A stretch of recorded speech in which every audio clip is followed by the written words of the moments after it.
Good evening, everyone. I'm Chris Hastings, executive producer for World Channel. I'd like to welcome you to our Tribal Sovereignty and Home online screening event, presented in partnership with Vision Maker Media.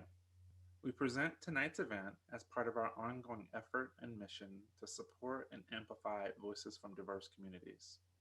We'd like to acknowledge that the land we are streaming from, Boston, Massachusetts, are the original homelands of the Mashpee Wampanoag, the Aquana Wampanoag, the Nipmuc, and the Massachusetts tribal nations.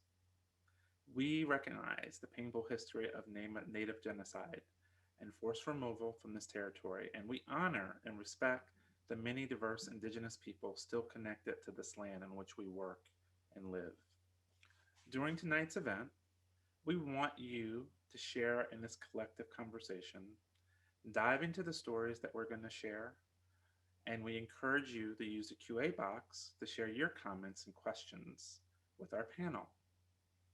I'd like to now turn it over to my colleague, Charlie Perry of Vision Maker Media, who helped us put this event together this evening. He's going to tell you a little bit about what we're going to be doing and who our moderator is. So Charlie, I turn it over to you. Miigwech for that wonderful introduction, Chris. Bozo Nikanens, Nades Hakas Matankwaki, Asen Balawadami. My name is Charlie Perry. I hail from the Firekeeper Nation of the Prairie Band Potawatomi of Mayetta, Kansas. I'm also the Assistant Director of Vision Maker Media. I'm humbled and honored to be a part of tonight's panel. In celebration of Native American and Alaska Native Heritage Month, Vision Maker Media, in partnership with the World Channel, presents Tribal Sovereignty and Home, a community-themed online film streaming event, November 16th through the 30th. Tribal Sovereignty and Home is free and open to the public for online streaming at visionmakermedia.org. Tribal Sovereignty and Home showcases Native American topics that have long resonated within Native communities in the United States, such as Native Nation sovereignty, empowerment, history, and healing. The curated selection includes 6 films that further educate audiences about the histories, battles, and accomplishments of Native Americans.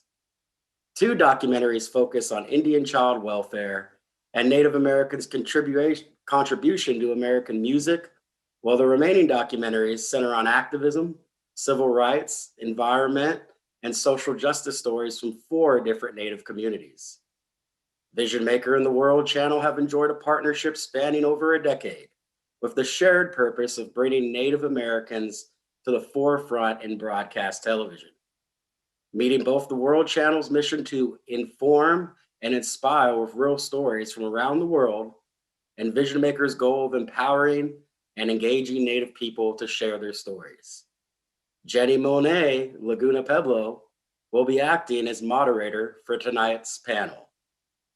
Jenni is an investigative journalist and media critic who writes about Indigenous affairs in the US and abroad. Her work is featured by the LA Times, The Guardian, the Center for Investigative Reporting, and PBS NewsHour, to name a few. Jenni is also a commentator for such outlets as MSNBC, NPR, and Democracy Now! She is currently launching the newsletter platform, Indigenously Decolonizing Your Newsfeed. In 2020, Jenni received a Mir Award for her essay, The Crisis in Covering Indian Country, published by the Columbia Journalism Review, a media critique on Indigenous invisibility in the colonized press. Other honors include recognition from her months-long coverage of the Dakota Access Pipeline protests, including the Paul Tobokin Memorial Award and Journalist of the Year from the Newswomen's Club of New York. Jenni, how are you tonight? Charlie, that's such a kind introduction. Goatsi, thank you. Thank you so much for the introduction, and thank you all for joining us tonight for Tribal Sovereignty and Home. I can't tell you enough how appropriate that title is, because so much of the documentaries that we're featuring tonight not only deal with our self-determination as Indigenous peoples, but also they are stories that are so deeply connected to real lives on the ground today. And so I'd like to just very briefly give you a sense of how tonight will unravel. If we can show our agenda card for the films that we're going to be featuring tonight. We have 4 documentaries that are part of Vision Makers Native American Heritage Month film festival that you can find online, watch on demand, all for free. Our guests that are connected to these films are Mr. Dennis Bowen Sr., former president of the Seneca Nation.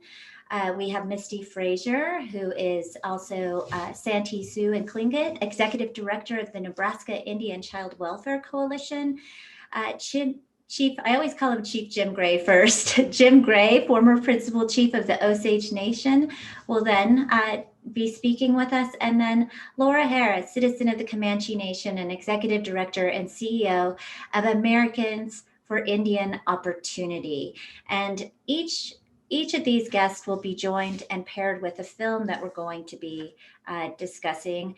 And after we have these very separate conversations, we'll join together in a convening where we'll be taking your questions.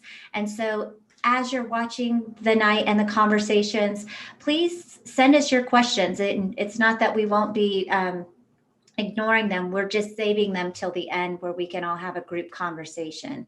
And so as you see the conversation unravel, please just jot it down, and we're taking note.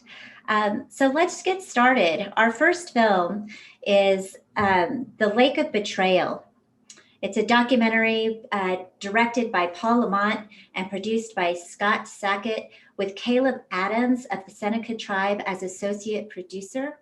And Lake of Betrayal traces the little-known story of the Kinzua Dam on the Allegheny River, the indigenous homelands of the Seneca Nation. It was built by the U.S. Army Corps of Engineers to thwart flooding, but not to benefit the tribe, rather the white residents of Philadelphia. Let's take a look at the clip. Mr. Heron, what was the reaction of the Seneca Nation here when it learned that the land was going to be flooded by water from the dam? Well, we couldn't believe it at first. After all, we've lived under the Treaty of Canandaigua since 1794, and we thought, well, Congress will decide otherwise. At the time, however, Congress's decision was based on a policy known as termination that sought to eliminate all tribal sovereignty. Between 1945 and 1960, 113 tribes were terminated, and nearly 1.4 million acres of land was taken. And they wanted to wash their hands of us and be done with us. They didn't want no more Indian law. They didn't want special programs for Indians. So that was the value in the 50s and 60s. Just wanted us to disappear. They want us to just go away, just melt in. Just, what's wrong with you?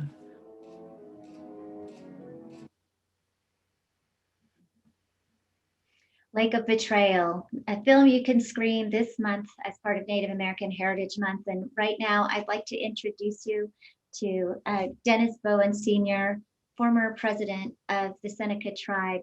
Dennis, are you here with us? Hi, Dennis. Yes. Hi, Gawatsi. Thank you for joining us tonight. How are you? Great. It's good to have the many voices heard all across Turtle Island. Well, I'm so glad yours is one of them. Thank you so much. I know that it's a great honor to have you here, because to particularly help us understand this little known history that I think so few people really have understood or heard about. You were 13 years old when you saw your homelands get swallowed up by this reservoir. Can you tell us a little bit about that? Every house down the river was burned. The school I went to was burned. George Herron, the person you just seen in this clip, was our neighbor, and he was our president at the time. It was a time of suffering. And when we think about sovereignty and treaties, the Americans have in their Constitution, Article 6, that treaties are the supreme law of the land. We made treaties with the Europeans before the Americans. We made a treaty with the Dutch around the early 1600s, 1615. It's called the Two-Row Wampum. We still hold that treaty today. So the Treaty of 1794 that was broken by the Kanzua Dam is a treaty that we've gone through our struggle. We're still here. And it'd be important to acknowledge and honor our leadership of that time and our leadership today, because we've struggled, and today we have an economy, a healthcare system. We have Seneca school teachers, Seneca educators. We have a lot of positive work being done, work for employment. But we had to suffer to reach that time. A third of our elders died in a 2-year period of the Kanzua Dam. They dug, I believe, over several thousand graves were desecrated and dug up, including our grandparents from my family, my dad's parents. My uncle, who I worked with in the woods, cutting wood year-round. My grandmother had a wood stove. He died of a broken heart before we had forced relocation. He wouldn't move, and he died. I know that spot, that tree where he died today, and it's grown over. My grandfather died. So many of our elders died during this time, and it was a great suffering. Now, the United States told us it was for flood control. But if you study the history of termination from the mid-1940s, 1945 up to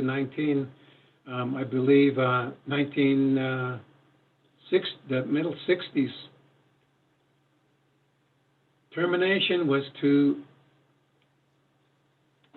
take away our people off our homeland and to sell our homeland. And so that was the plan. And so when you look at the relocation, yes. I want to segue into that. We have a title card that kind of gets at what you're talking about. Chris, if you can show us a fact behind this dam project. The federal government, the Senecas called it conscience money, but the federal government, in exchange for the land,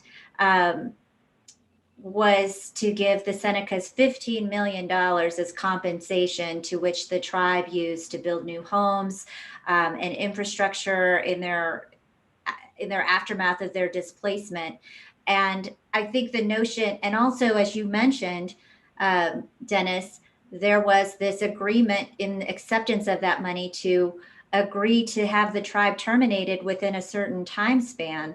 I mean, I can only imagine, as you aptly said, around Chief Herron's appearance in that clip that we saw, the former president of the Seneca Nation, what that must have been like on the minds of tribal citizens. But also, there was a sense among your white neighbors that somehow the Senecas were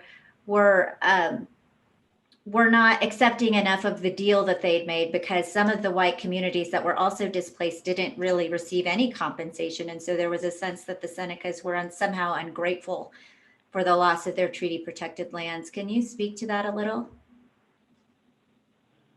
Well, in 1970, President Nixon, in his address to Congress, said the American Indian is the most misunderstood and the least understood person on Turtle Island.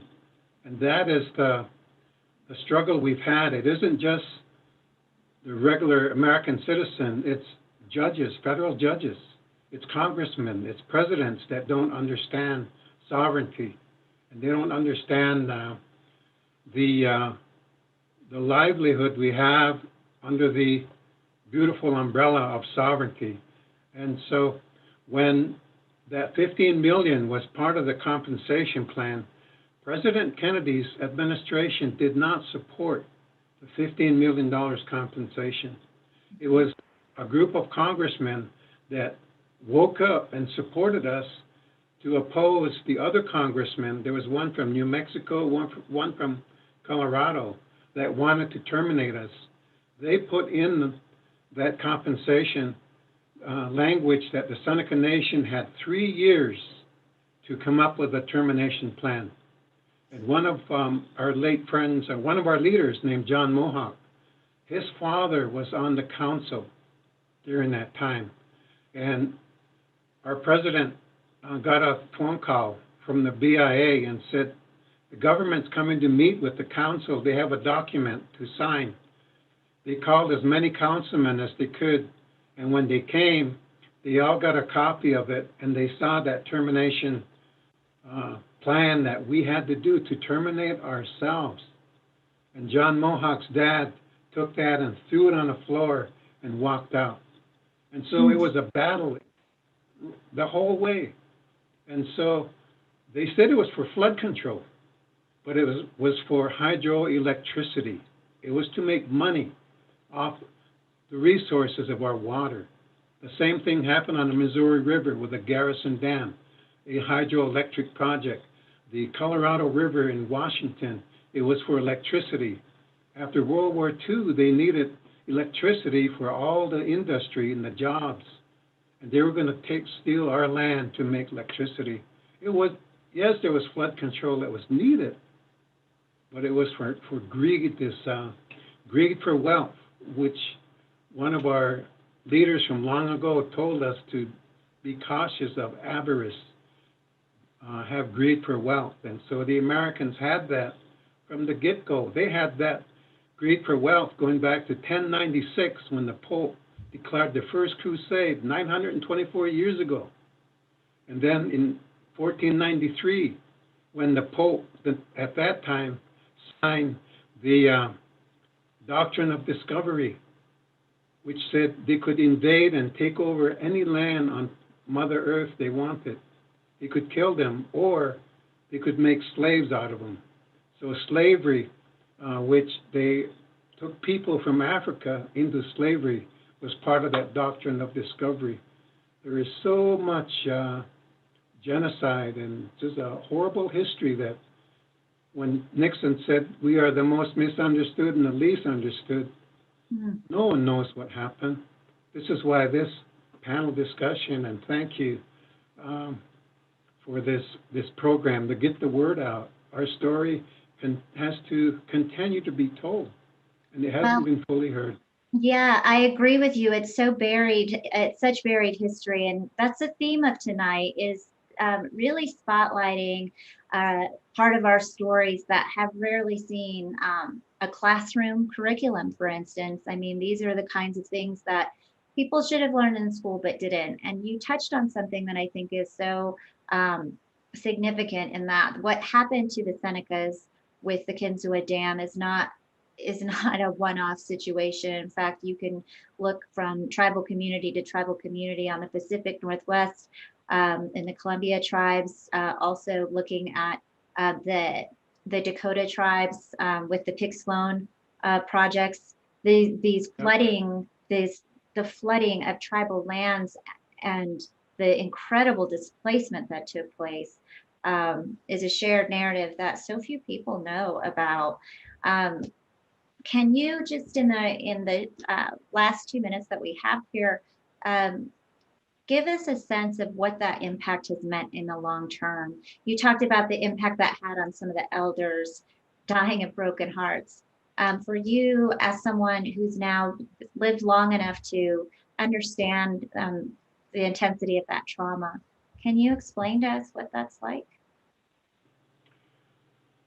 We have a great explanation because 75 million people voted for Donald Trump a couple of weeks ago. Those people are the ones that are part of the conservative movement that is anti-sovereignty, anti-treaties. The other 78 that voted for Biden, that's the group our leadership will work with. There's a lot of work to do. And that's the group that we need to bring in to this overall picture, because our elders said, as long as we have a homeland, the white man's going to come after us. They come after our children, as we're going to hear with the Indian Child Welfare Act. They're going to break up the Indian family. And so we got to keep our families together and keep our many nations together. And so it's not over. You know, Trump had a picture of, what's his name? Andrew Jackson on his wall. Andrew Jackson. Trump was Andrew Jackson. Christopher Columbus was Andrew Jackson. The Pope was Andrew Jackson. Right. Donald Trump was Andrew Jackson. And so we're not going to give up. We are happy for when the Kinzu Dam happened. I don't know if you could find an indigenous lawyer who could defend sovereignty. We didn't have our students in law school at the time. Today, we can ask any nation on Turtle Island. They can come up with 20 indigenous lawyers who are experts at arguing and defending sovereignty. We didn't have that in the Kinzu Dam days when the Garrison Dam was built. So we're building our resources, our strength from within our people, and we need to continue that. And I think this panel is going to help nourish and encourage that work with our young people. Some of them are still in college, getting ready to get involved in healthcare, in education, in the infrastructure, in the economic work that's necessary. You know, we're still growing, and I'd like to see it. You know, but I'm an old timer now. But my grandchildren will see that. You know, we're going to still be here. Well, I'm so glad that you give us that hopeful ending to this small conversation here, and I look forward to you sharing more at the tail end. On that hopeful note, we're also giving people a chance to just kind of engage a little bit more with these stories behind the film. And in my research and talking with you tonight, I learned that Johnny Cash actually was so moved by what had happened to your Seneca people that he wrote a song. So I looked it up and listened to it on YouTube. You guys can too. It's called "As Long as the Grass Shall Grow." I think we have a title card. I'm not seeing it, but maybe you guys are. And performed by Johnny Cash. It's a great song. And thank you so much, Dennis. We'll talk to you here in a few minutes. That way. Yep. Moving on to our next segment. Our feature film that we'd like to share with you is Dawnland.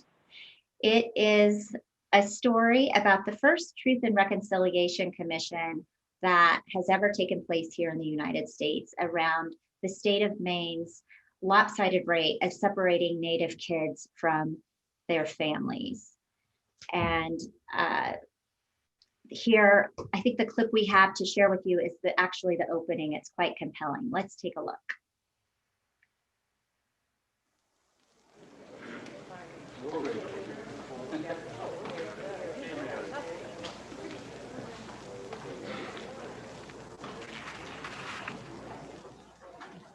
These hearings on Indian children's welfare is now in session. Would you pull that microphone up as closely as you can? They went into my home and picked up my children and placed them in a foster home. And I think that they were abused in a foster home. Well, my brother, he was mistreated by Mr. Kelly, and he slapped him, and he smoked right in his face and puffed right in the face, and he... Well, Anna, just a minute, Anna. If that's too hard for you to talk about it now, you don't have to.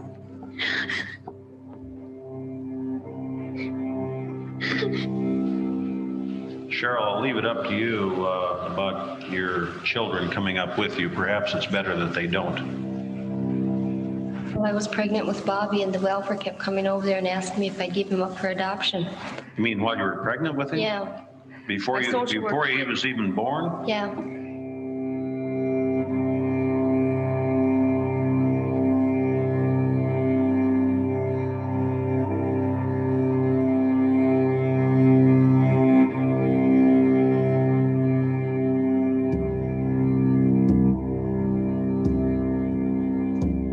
The federal government, for its part, has been conspicuous by its lack of action.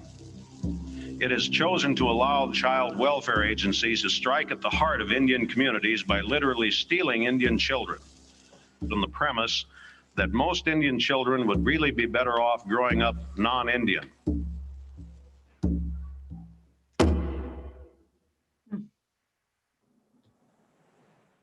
And joining us now is Misty Frazier, tribal citizen of the Santee Sioux and also executive director of the Nebraska Indian Child Welfare Coalition. Misty? Hi, good evening. Ampeti washte, chante washte na page yuzapi. Ampo mini boja demi na washichi Misty Frazier makiapi. Isanti da makota. I said good evening to you, good day. Shake your hand with a good heart and just a little introduction. Thank you for having me. Oh, no, I thank you for joining us, Misty. It's wonderful that you can join us tonight. I first want to talk to you about that clip, but I also just want to thank you for all of your, what I call heart work, what you guys do in these trenches. I know when we were discussing things earlier, you were telling me before you got involved with NICWIC that you were working for your tribe for 12 years, and you described it as some of the toughest work you've ever really done in your life. Can you talk a little bit about what your reaction was to that, watching that clip and seeing Senator Aberazik there on the in the hearings? Many people may not know Senator James Aberazik was the signatory of the legislation for the Indian Child Welfare Act, which is central to this film, which is designed to protect Native children from being separated from their families. And that is even now fraught with litigation right now. What was your reaction to seeing that archival footage?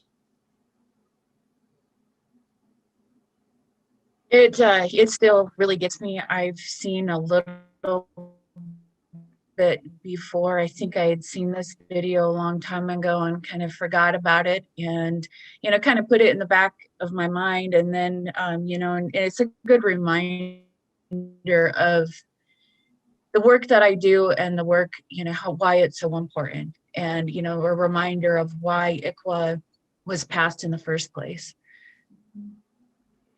Yeah, you said that sometimes in your work you have to remind people of the importance of this law, that it's a lot of people may not understand the integrity of it. Can you explain that a little? Yeah, so in the film it says 1 in 4 children, and so from what I've been told is that it was like 35 to 45% of all Native children were, but with any data, we expect that the number was actually higher. But at that time, 85% of those kids were placed in non-Native foster homes. And so, the goal or the philosophy at that time was to acculturate them into dominant society. And so that was the thought behind the Indian Adoption Project in the United States. And so that's what led up to the Indian Child Welfare Act being enacted in 1978. Mm-hmm. We have a fact card around the Indian Child Welfare Act that in the 40 plus years that the Indian Child Welfare Act's passage in 1978, there's absolutely been no federal agency that has required any state compliance with ICWA protections. So in a sense, no data tracking, no statistical information in terms of understanding just how many Native children we're talking about that have been removed from their homes. And on top of that, the impact that that's had. Can you, Misty, speak to this? In the film, when we talk about these kind of discoveries to which the Truth and Reconciliation Commission collected data on their own, and in response to that, called it nothing short of cultural genocide, and that also spurred a lot of, reaction from non-Indigenous peoples in terms of, questioning, is it really genocide in our time, in the 20th and 21st century? Can you talk a little bit about that? So yeah, up until the last few years, there hasn't been a lot of data. And, when I started this work back in 2008, was really when NCWIC kind of got started with our coalition. There was like no data. And now we have better data, for us here in Nebraska. And so just recently, there's been a bigger push federally and I'm talking within the last 4 years, to have ICWA data that is tracked by the states and reported by the states to track Indian Child Welfare Act cases and the compliance issues. And actually, it's within AFGARs that there could be penalization if ICWA is not followed. I mean, as far as I know, we've not seen that yet. It's pretty fairly new, so it may be a little while before we start to see that, but that's just within the last few years. And tell us a little bit about NCWIC, your organization. It's one of the few organizations in Indian country, actually, that's kind of doing the compliance work for the federal government, keeping an eye on states like South Dakota, Nebraska. I know you guys are situated in Nebraska, but there are a few of those organizations keeping tabs on, say, for instance, critical issues of when a child is taken. The way that ICWA is supposed to work is that Native child should be placed in a Native home as opposed to a non-Native home. And all too often, you've noticed in your work that wasn't happening. Maybe an impetus for why you started NCWIC. One of them. Many. Yeah. So we started back in 2008 as a grassroots organization, and just tracking and just getting together as tribes and other organizations and entities and just people that are interested and have a vested interest in the Indian Child Welfare Act. And so that was kind of how we got started, and just supporting each other. And then we started to see that we were all facing a lot of the same issues in the court systems, and seeing where the issues are at, and then getting data, and then getting better data. And working a lot with Nebraska DHHS. And so anyway, that was in 2008. And then in 2017, we applied for a grant and became to work towards nonprofit status. And so we finally achieved so a lot of what we do is we work with a lot of the federal partners and other state partners that do similar type work. And one of the things that we found out, and I didn't know this until I started doing this work, was that Nebraska has been in the top 4 in the United States for disproportionality of Native children in the foster care system. And so, I mean, we rank pretty high up there. We have a small population here in Nebraska, but that's another one of the reasons why we started NCWIC. And so I guess just a little bit of explanation on that too. Nationwide, we see high disproportionality. And, along with African-American children, just for comparison, are twice as likely to be in foster care than white children. But Native children are 2.7 times more likely. So overall, the total number of children in foster care has gone down, but we still continue to see disproportionality of Native American children in the system. And so that's just kind of, where Nebraska ranks in the mix of that. Misty, in my research also, I came across some documentation around Native adoption in the 60s, and how one federal brief had mentioned how it was actually cheaper than sending Native kids to boarding schools, which is another part of our child separation legacy, that our relatives were removed from their tribal communities for assimilated purposes at schools like Carlisle Boarding School, of which my great-grandfather went to. And so another storyline that just wasn't taught in our schools but should have been. In closing out this segment, the Indian Child Welfare Act is once again under attack. It often gets attacked, but now earlier this year in January, the case Brackeen versus Bernhardt went before the Fifth Circuit in a rare en banc review, which means it went before the whole circuit court for a rehearing to determine whether or not ICWA is constitutional. And it could be disastrous for this law that protects Native families, but I'm glad that you feel hopeful. I like that all of these conversations we're having tonight ends on a kind of high note, because this is heavy stuff. Tell us what gives you optimism. We had, like I said, we work with a lot of federal partners, and so we had done an ICWA convening here in April 2019, and we brought in some of our federal partners like the National Indian Child Welfare Association, and so they were the ones that really helped me to see the positivity in it, and so they have been on the front lines to defend ICWA, and so they've gotten out to all of the tribes and organizations like ours, Native organizations, non-Native organizations. And so, with that en banc review, there's amicus briefs that get filed in support, and there's also support on the other side as well. And so with the amicus briefs that got filed, there was 486 federally recognized tribes. Altogether right now in the US, there's 570. So we're getting pretty close to 100% of federally recognized tribes. Plus there's 59 organizations, and as well as other non-Native organizations, including 26 states, 31 child welfare organizations, 77 members of Congress, and all in support of ICWA.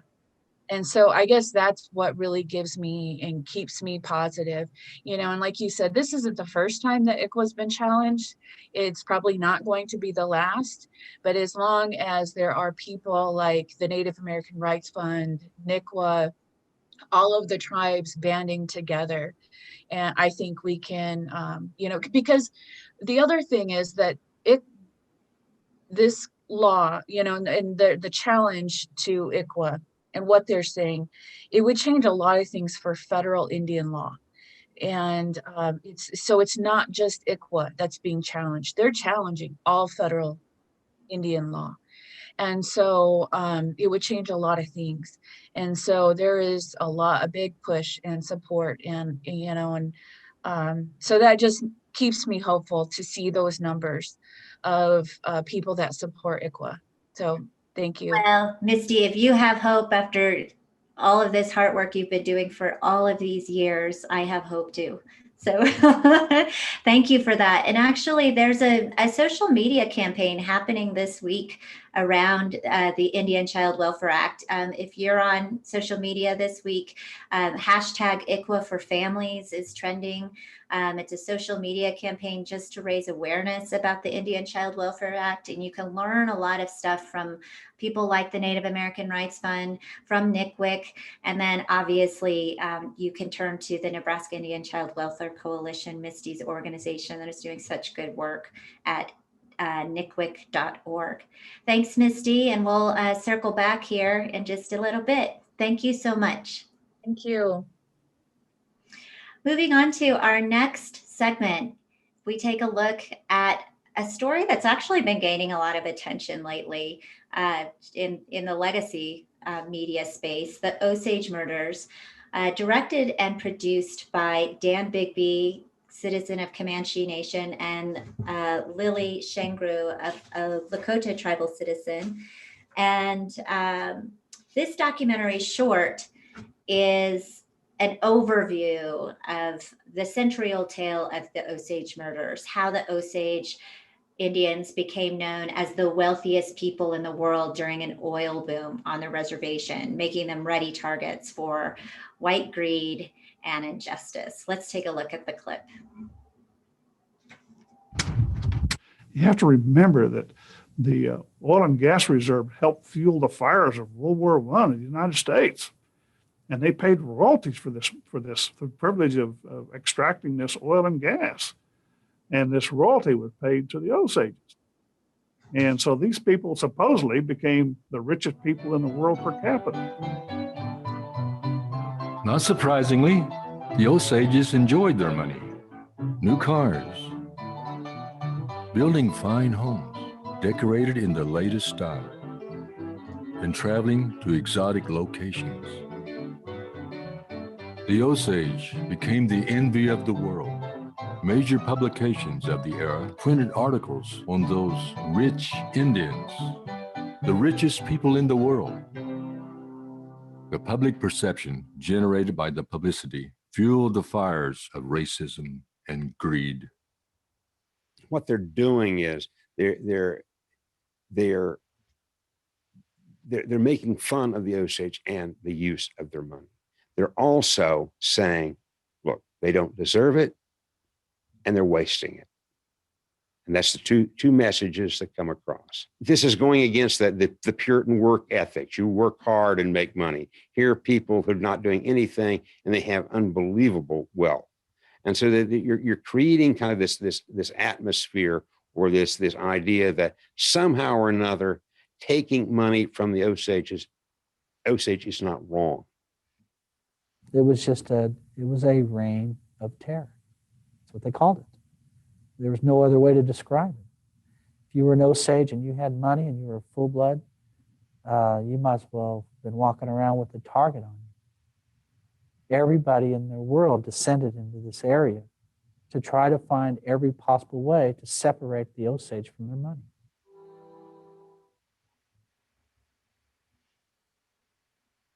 And joining us now is who you just heard from, former chief of the Osage Nation, Chief Jim Gray. Am I on? You are. Go ahead. Okay, good. Hi, Glad to Chief. be How here. are you?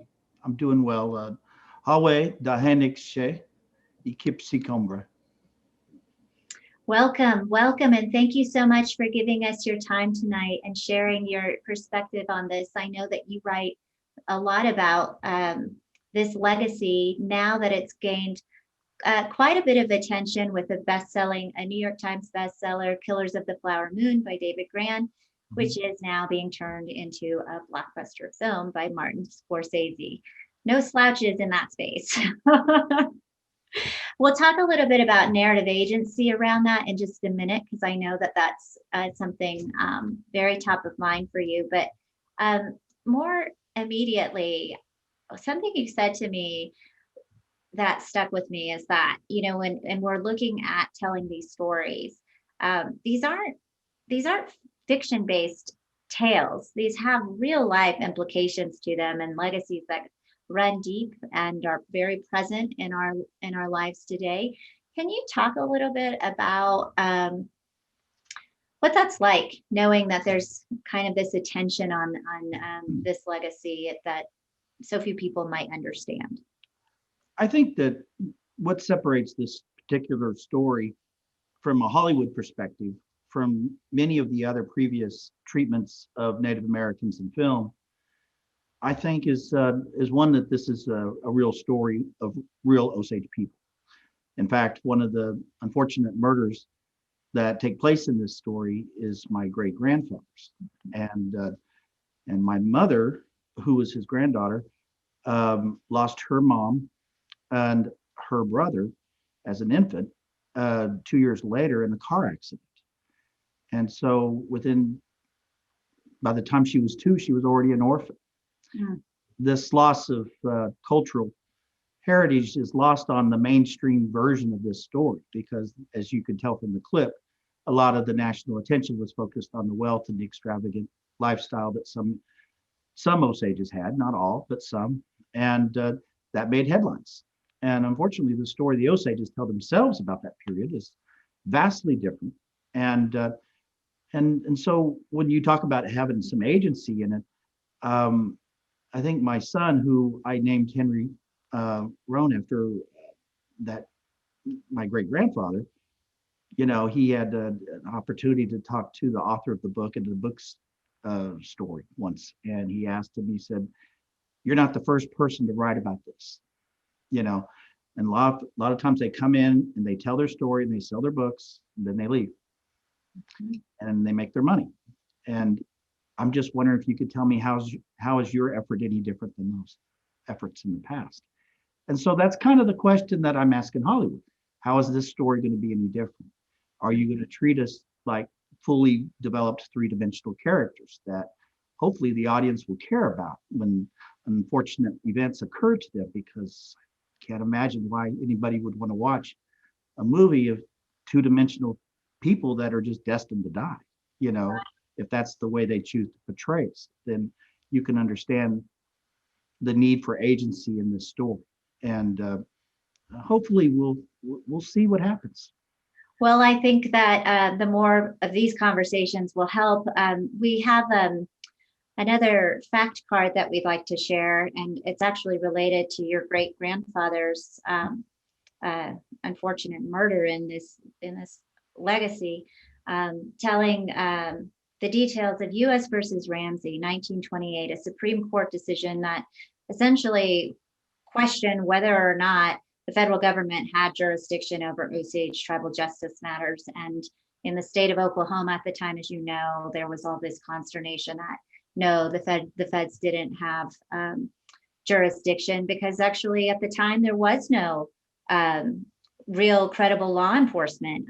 And to come out of that that lawsuit in the conversation around agency, David Grand, who's a New Yorker staff writer, wrote the book Killers of the Flower Moon, framed the narrative around the birth of the FBI.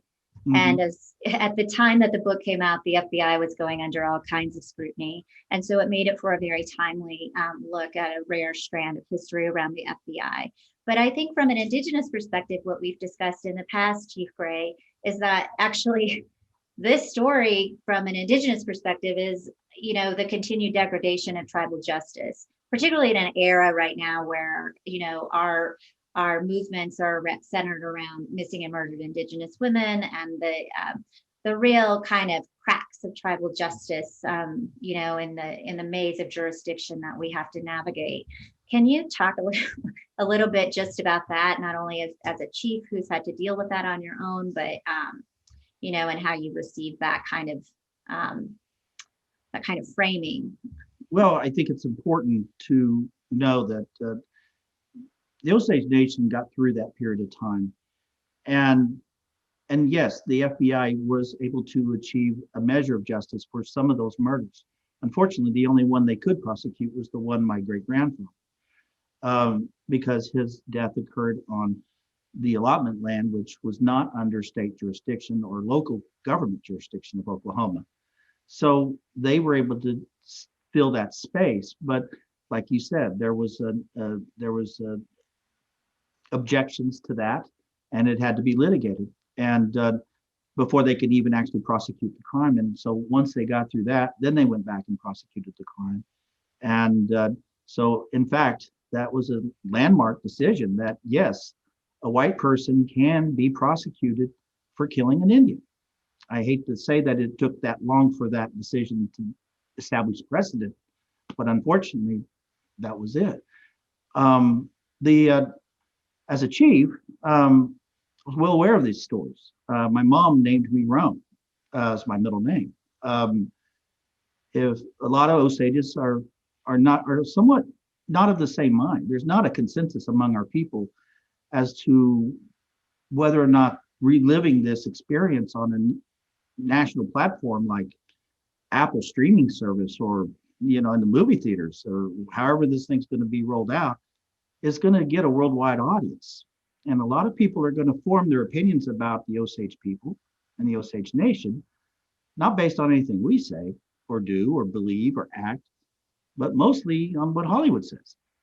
And so that's the challenge, I think, that, and I'm not saying the Osage Nation is so unique in their troubles that there isn't a reign of terror story in the Cherokee Nation or in Laguna or in the Seneca, in the Cayugas. I mean, it's pretty clear that all tribes have a story that is unique to them, that they want to try to protect. It may not be the job of the tribe to make sure that everyone understands that. But it's more important that the Osages hold on to that for themselves, for their own sake, and for their children, to be able to pass that legacy down so that there's a shared experience, so that we understand certain truths that apply to us, that will make us a stronger people, so that we won't, these mistakes, these horrendous acts won't occur again, and take the steps necessary to protect our people from this kind of abuse. So these are the kind of goals that I hope can come from something like this happening. Well, I think it should be given recognition. Some of the steps that Osage have taken is actually convincing Martin Scorsese to come to the Osage Reservation. It was about this time last year. Yeah. To hear the concerns. How did you guys get? Well, you obviously convinced him, and in that space, shared a lot of those concerns you just spoke with us here. And you've been monitoring the progress of this film. Tell us a little bit about where this film is at and what it represents. You mentioned it's going to be maybe the biggest blockbuster we've ever seen focused on Indian country. Well, according to the trade publications in Hollywood, they're estimating the budget for this film to be somewhere around $250 million. You compare that to, say, Dances with Wolves. Adjusted for inflation, it was at that point the biggest budgeted Native American film made, and adjusted for inflation be around $45 million. So you can imagine something on a grander scale being produced here. And I got to give credit to our tribal leadership, Chief Standing Bear. He had a meeting with him, and he persuaded him as best he could to film the movie on the reservation. And even though we are dealing with this pandemic, they were delayed, but they are coming back to film this true to their word. They're going to come back and film here, and hopefully it'll create some opportunities for a lot of the local Osages who might want to be a part of the film or to do some work behind the camera. Who knows? I know one individual is getting the catering contract to provide meals for all the actors and actresses. So kudos for that effort. And as far as the story itself, I have to give credit to Wilson Pipestem, who wrote a letter to Martin Scorsese on behalf of the people in the Gray Horse community to invite him to come and break bread with us, because these are the people in the Gray Horse community within the Osage Nation are the ones who were primarily affected by this particular set of crimes that are documented in this film and in the book. And so, not to say that we all know that there was all kinds of abuse in all the districts of the Osage people. Anybody who had a head was caught up in this in one form or another. So, but in this movie, the people of Gray Horse invited him, and he came with his entourage, and he's had an entourage with him that have served with him for all his previous films. So they all have a really good working relationship together, and there's Academy Awards across the board with all of them. And they sat down and they listened to us and they heard us, and we expressed this from our hearts, just that we're real, and those are our ancestors. And he came away, I think, moved by it. Certainly the power of Osage women in the community. They're not victims, and they're strong leaders, and they're the glue of our community in many ways. And it's hard to imagine that they would get that information strictly from reading the context of that book that David Grand wrote, because to his credit, he wrote the history, but very little of the culture was in the book of the Osage people. And we were there to try to represent that as best we could.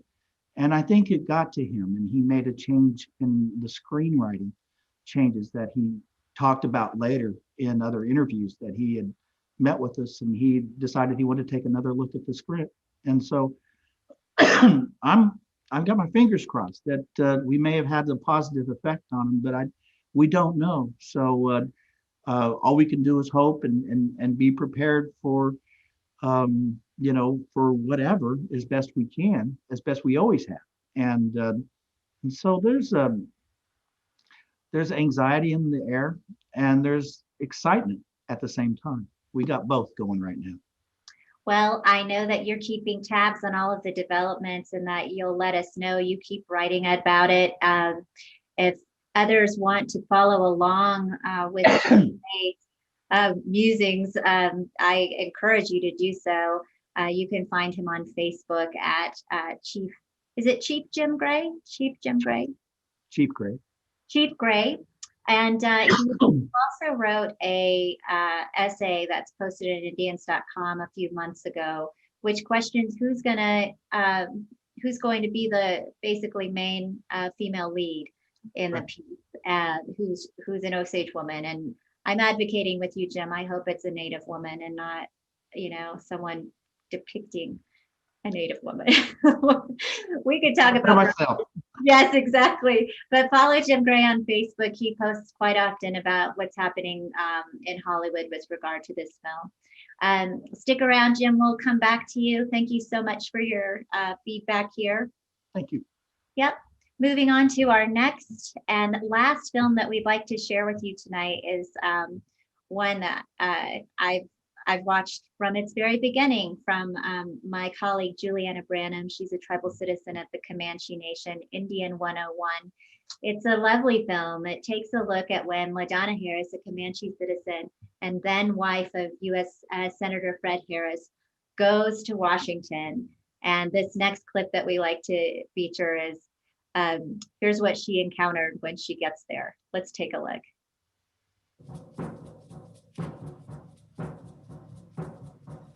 What she found when she arrived here was there was this patronizing attitude toward Indian people.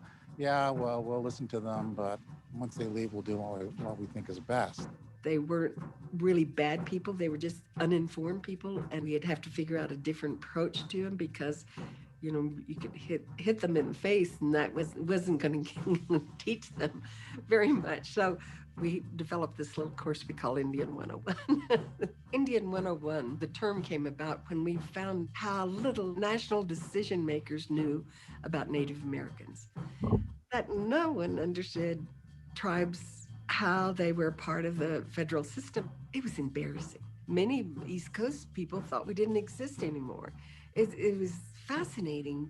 I remember once we were talking to this very high official who's still high in the government right now about wanting to do this Indian forum, and he couldn't hear it, and I said it 2-3 times and I gave up. I knew I wasn't getting to him. So when he kind of sat back and he said, I don't think we can do that, but I said, tell me, can you people vote? And there were 3 of us and we all looked at each other and burst into laughter. And it embarrassed him so that he did fund us to do the program. Oh, wonderful. Let's get joined with Laura Harris, LaDonna's daughter. Laura, are you here with us?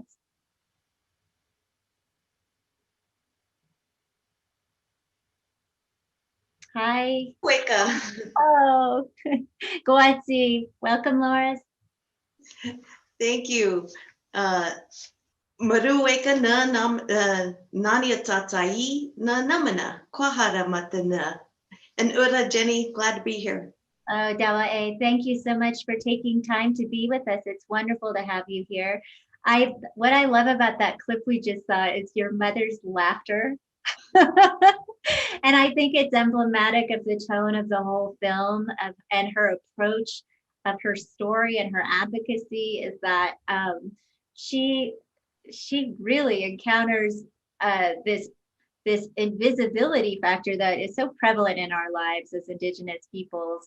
And in the 1960s, and instead of getting, upset with it, as I'm sure she was frustrated, she let it kind of use it to her advantage of being her charming self and coming up with the terminology Indian 101 to help people understand what we're all about. Can you talk a little bit about the origin of Indian 101?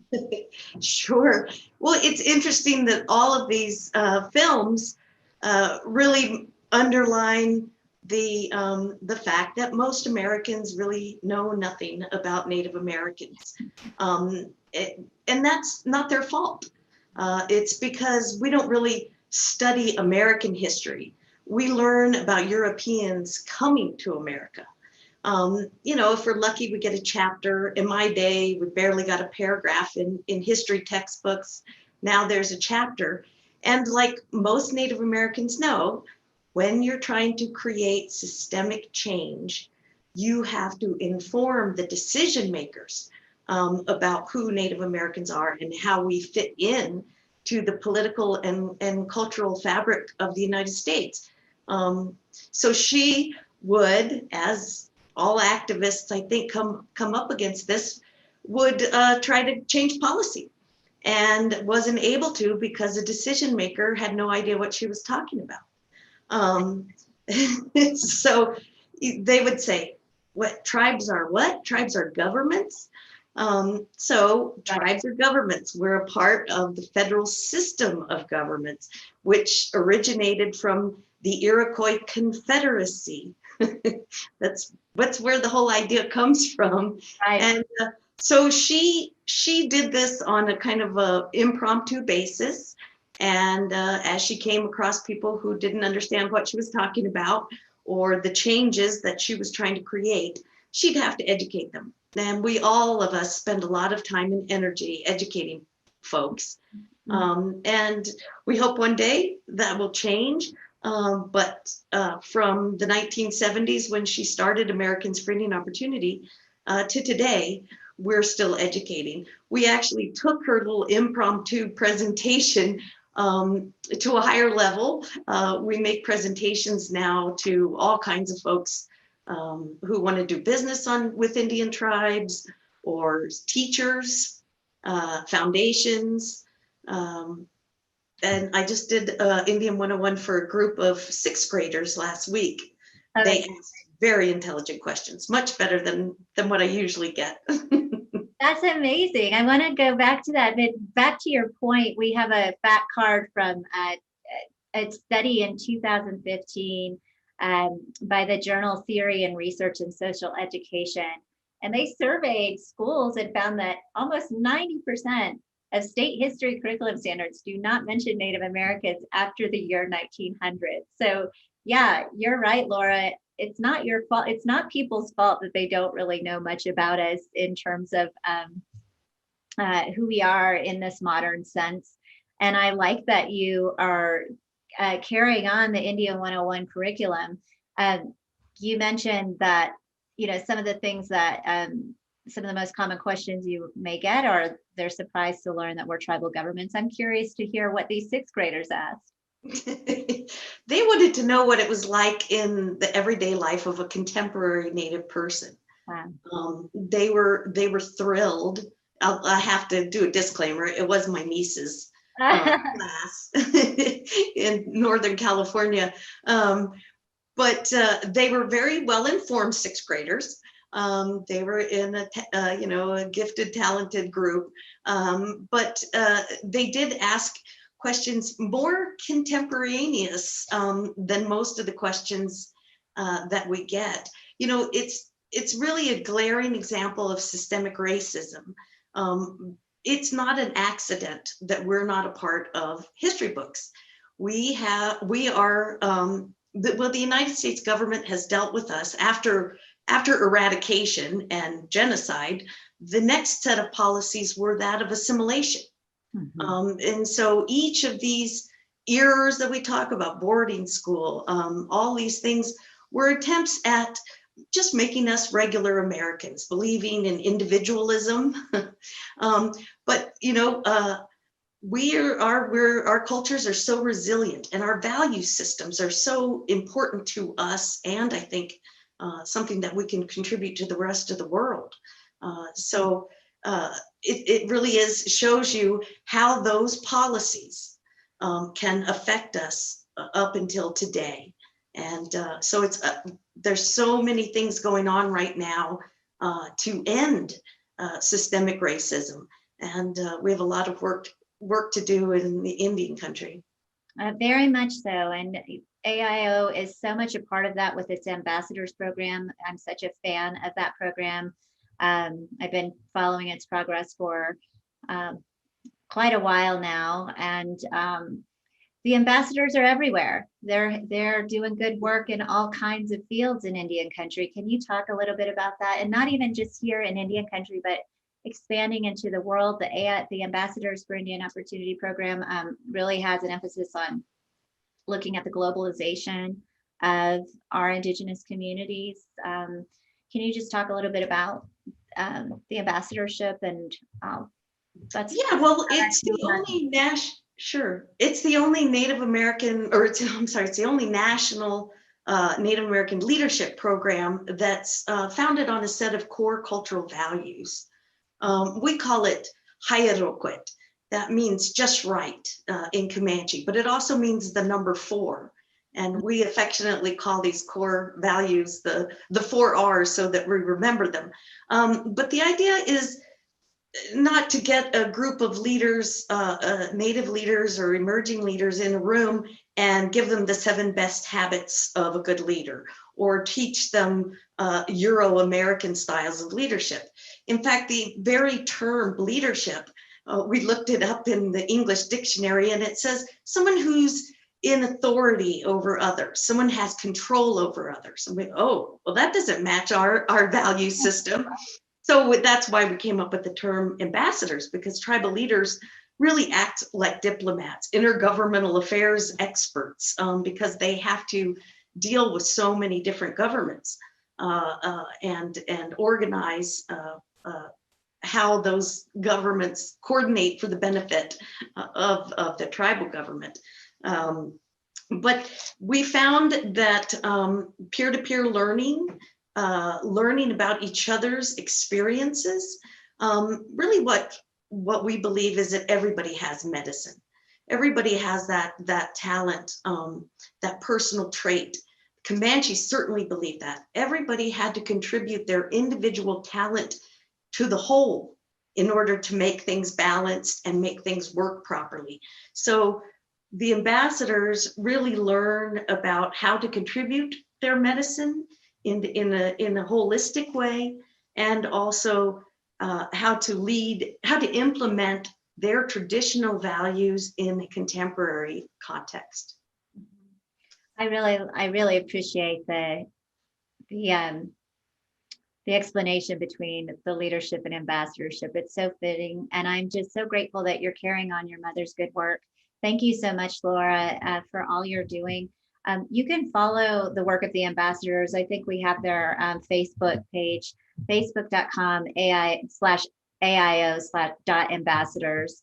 And I follow them on Facebook, and it's just incredible to see the contributions that our Native professionals are doing right now. And I think that brings us full circle back to what Dennis Bowen was telling us about the hope and the promise he sees when he looks at, more of our young people going to law school, or, understanding the policies that are going to impact us, undoing the kind of institutional racism, that has designed to work against Indigenous peoples in the United States. And so I'd like to bring the forum back together with all 4 of our guests, Laura Harris, Misty Frazier, Dennis Bowen, and Chief Jim Gray, to kind of unpack some of the similarities that we've been discussing tonight. I think Laura really kind of brought it to the fore that, there is a system in place that is meant to challenge our progress. And I think in every situation that we've been discussing tonight is an example of that, on top of also what Indian 101 addresses, which is chronic invisibility of Indigenous peoples. And so in that spirit, and in this place we call tribal sovereignty and home. Maybe Dennis, tell us a little bit of your thoughts. One thing that when we discussed, some of these commonalities, something that has stayed with me from our conversation from leading up to this was that we call it institutional racism, and you called it actually something a little bit more strong, institutional violence. That what happened with the Kansas Dam was a violence on the Seneca people. Can you speak a little bit about that? Yes, we have currently institutional violence on Turtle Island in the form of voter suppression in communities of color, the black vote, the Hispanic vote. That's a struggle. We have institutional violence in housing, so that people of color live in the poorest housing communities, and they don't have access to better housing.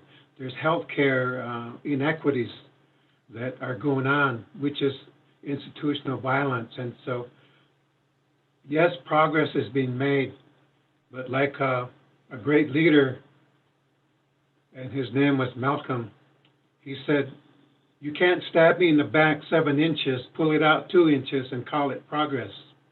So, yes, we have a lot more work to do to pull it out, the other 5 inches out of our back. And our people have been doing that. My wife and I can name 6 Navajo doctors. When we worked in the hospital in Tuba City, there was only 1 Navajo doctor. And so the other nations, there's Lakota doctors, there's Pueblo doctors, and so it's getting better, but it's still hard.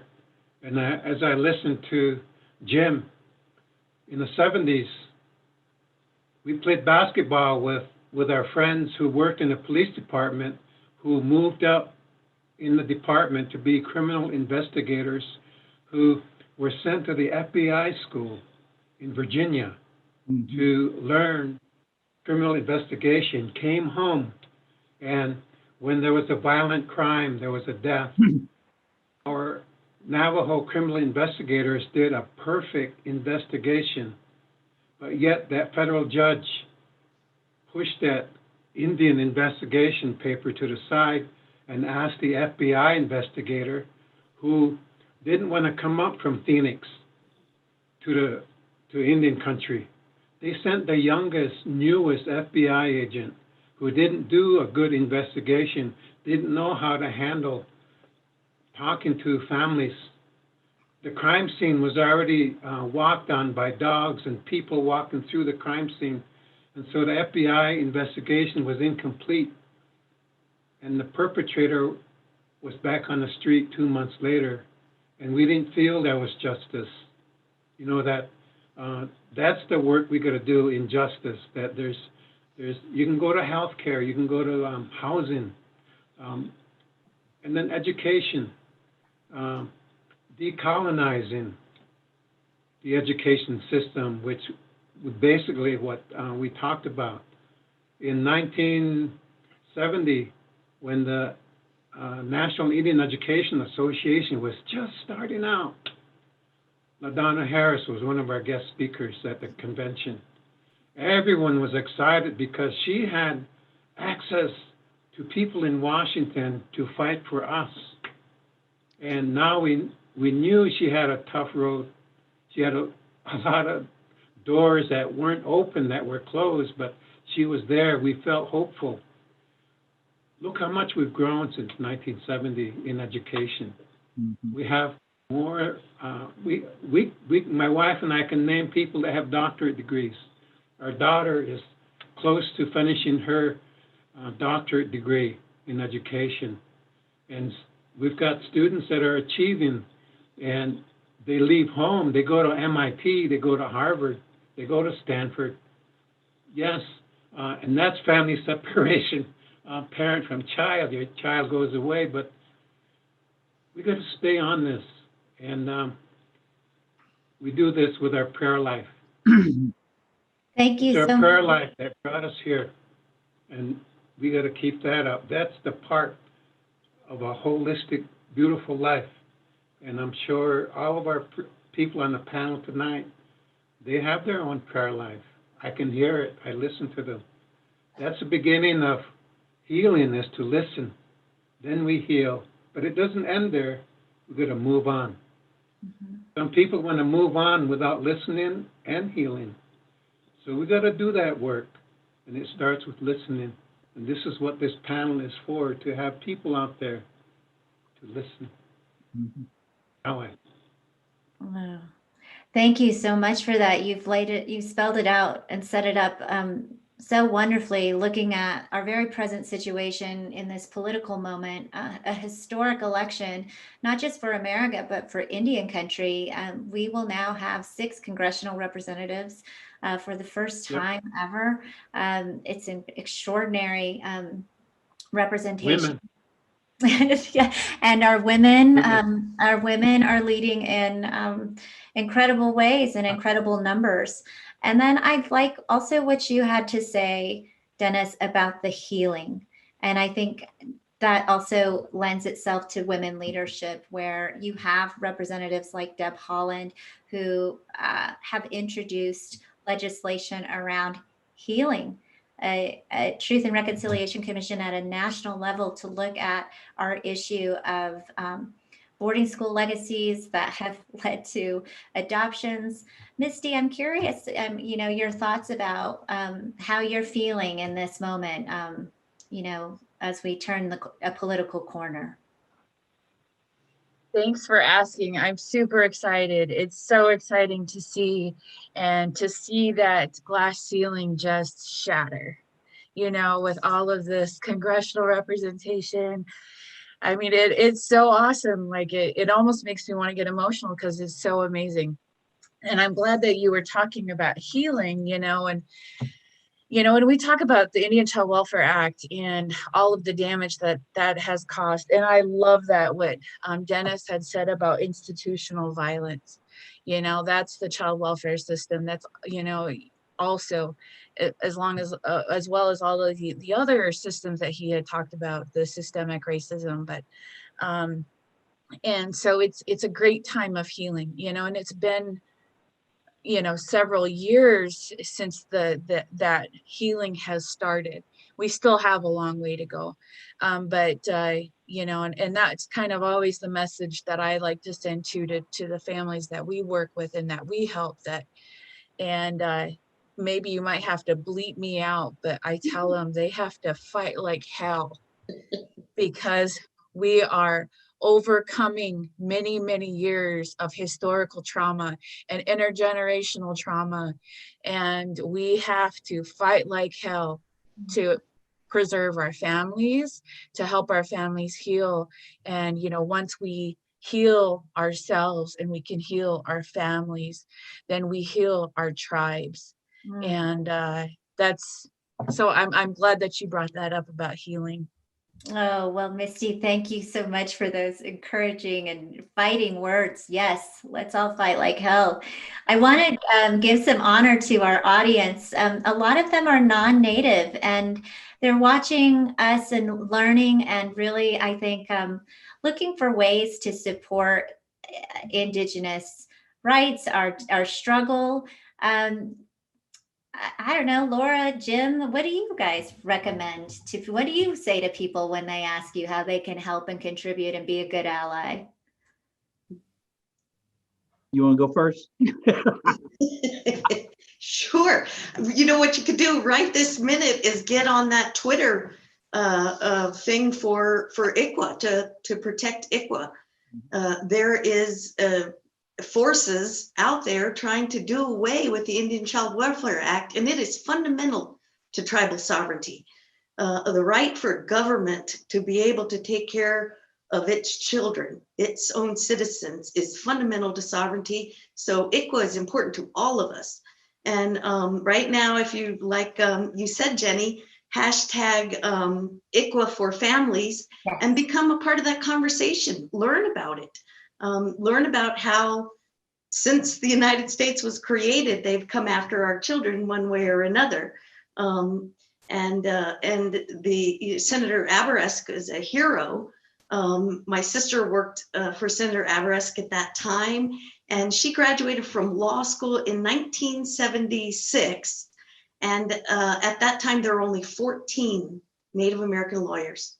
Oh my goodness. Now there's hundreds of them. It's like Misty said, just so hopeful because there's so many activists, so many leaders on all fronts, but we have a lot of fronts.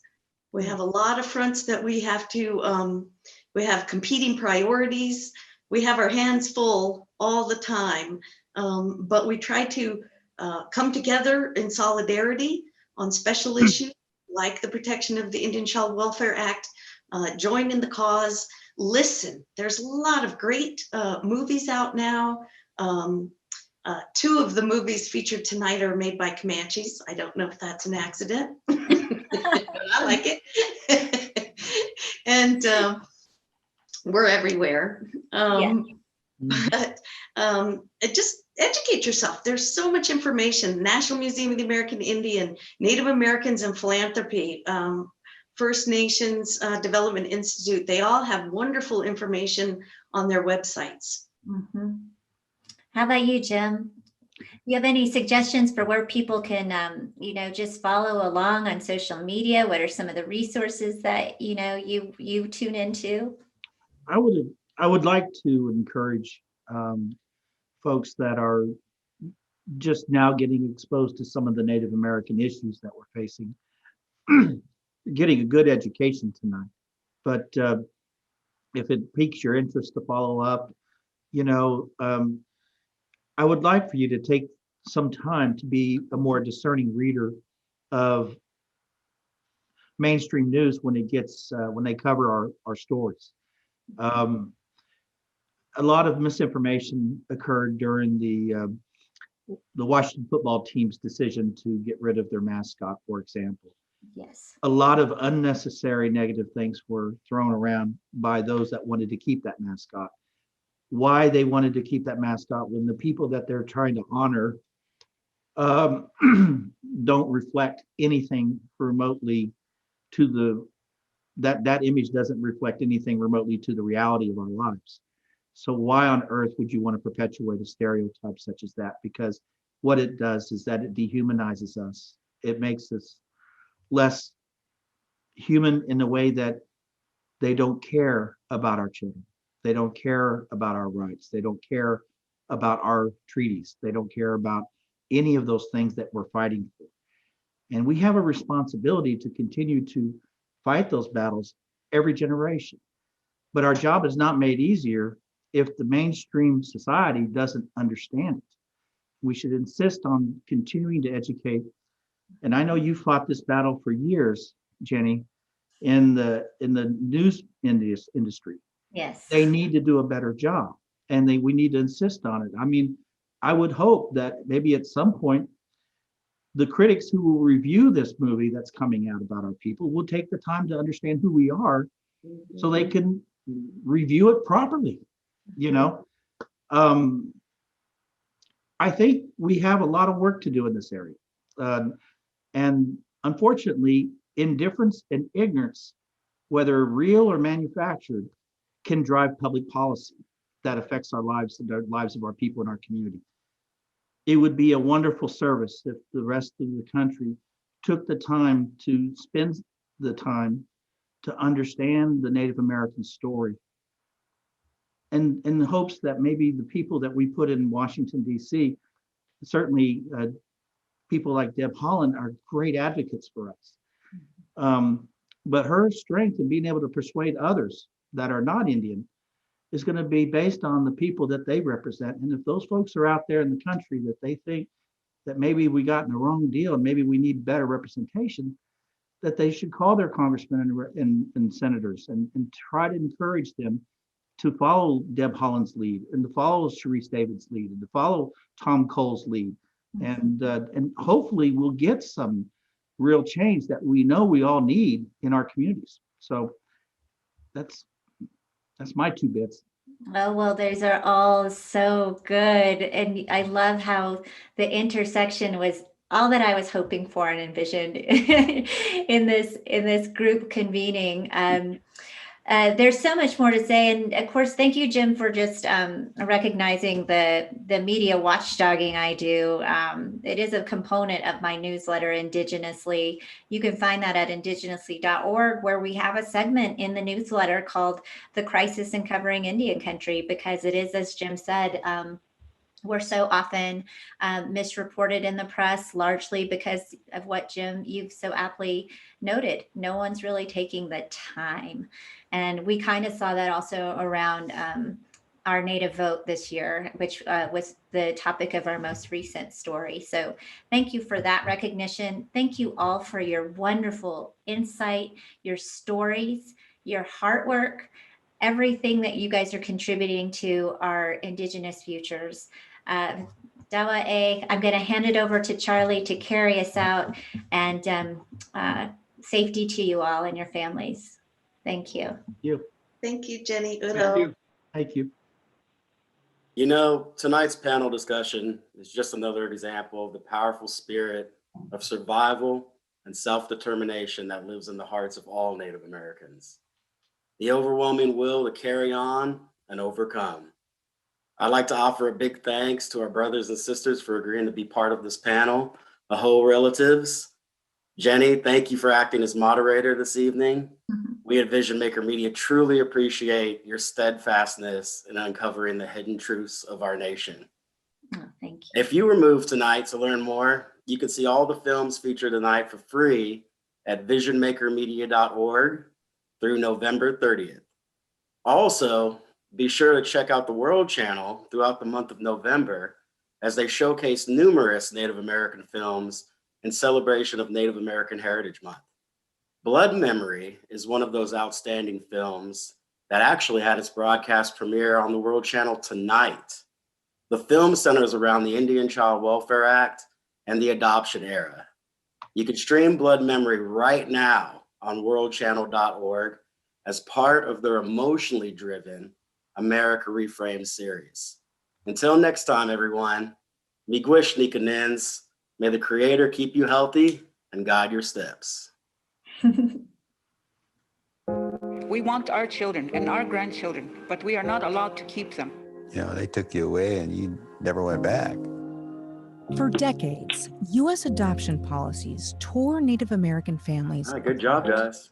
25 to 35% of all American Indian children were removed from their homes. 90% of those children were in non-Native families. I came home from school one day, second grade, first grade, and my brother was gone. They may have been told they weren't wanted. I was told I wasn't wanted. An incalculable loss of culture and community. So it was to literally kill the culture, the language, turn the Native person into a white person. But I was 35 years old when I went home for the first time. Now, the adopted and fostered relatives are coming together to heal and reconnect with their heritage. What makes us Indian is our blood, who we are, our relatives, our community. We were always Indian. That just can't be taken. We just didn't have a way to express it. Blood Memory on America Reframed.